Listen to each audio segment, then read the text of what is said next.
The final roster for Super Smash Bros. Ultimate has finally been fully revealed with the latest Direct.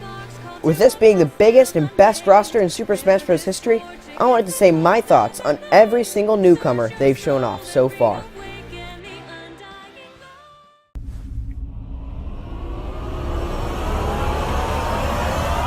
Inklings, and they 100% deserve to be in the game. Splatoon and Splatoon 2 are both incredibly popular, with Splatoon 2 being the 4th best-selling game on the Switch. In terms of their moves, I'm not quite sure if I'm going to play them that much. I'm not much of a Splatoon guy myself, so I don't know them much. The mechanic of their ink causing more damage looks really cool though. However, they don't really fit with my playstyle, so I probably won't play them too much, but I'm super excited that they're in. Daisy was our first new Echo fighter, and I really don't care that much for her. I mean, I guess she's made an effort to get in, but she's kinda boring. I already don't play Peach that much, so Daisy being added isn't a big event for me. I think the funniest thing about this character is how everyone was sad that she got in instead of raw Luigi. Boy, did we not know who else from the Mario franchise would be getting in before Waluigi.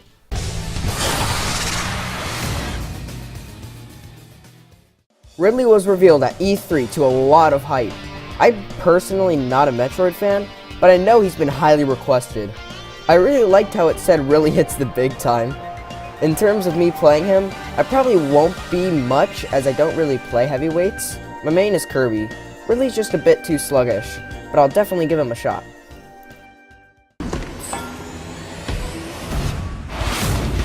Be gone!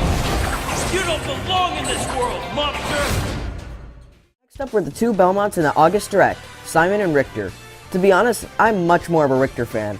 I've never played Castlevania, so I don't have any prior attachment to any of these people. Richter just looks a lot better than Simon in my opinion, since he's a lot faster. I'm definitely going to play him from time to time because of his unique ranged attacks. I think I'll probably not play Simon all too much just because I'll be too busy playing Richter.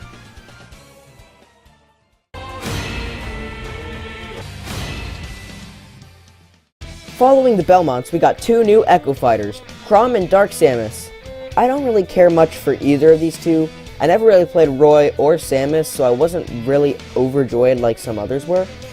Out of the two, I'll probably play Chrom more just because I'm no good with projectile characters like Samus.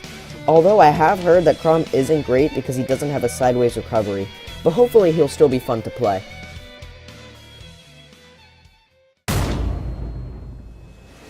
The final reveal of the August Direct was King K. Rool. Now here's a character I'm really interested in. I wasn't one of the people who was begging for his inclusion, but seeing his character trailer, he looks really fun to use. I know I said earlier that I'm not a fan of heavyweights, however, King K. Rool looks pretty fast, and he also has a bunch of projectiles. Like this kill right here is the reason I'm excited to play him. Just look how cool that is.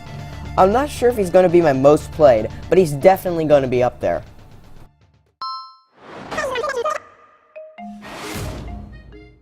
Next up in a normal Nintendo Direct, it came out with a brand new character, Isabel. Animal Crossing is my second favorite gaming franchise right behind Mario, so this reveal made me really excited. Isabel also looks pretty good. Using her fishing rod and her Lloyd mine, she has a great ledge trapping abilities. Villager was one of my most played characters in Smash 4, and Isabel just looks like a better, more fun villager. She's definitely the newcomer I'm going to be using the most. Bring it on! Then there was the final Smash Direct that revealed 3 new characters. Ken was the first one to be shown off, and this is one of the worst kept Smash reveals in history. I don't think there was even a single person who didn't think he was getting in. Anyway, about the character himself, I never really played Ryu that much in Smash 4, but Ken does look like a character that I'll play more than the character that they are echoing, but I still probably won't play him too much.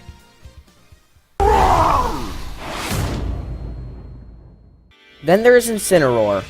I thought Decidueye would have been a much more unique character, however, after seeing him in action, Sinor actually looks really cool.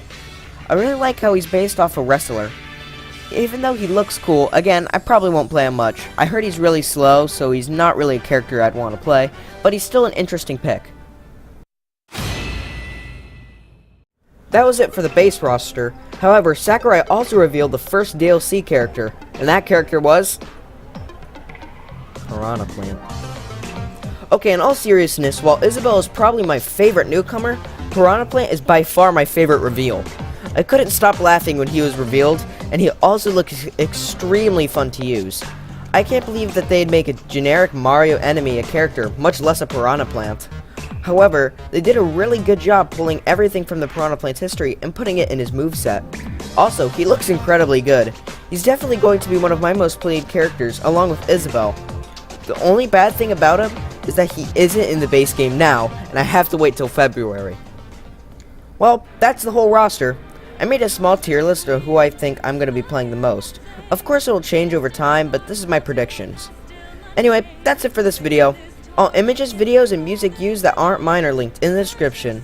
Let me just say that this will likely be the best roster we will ever get.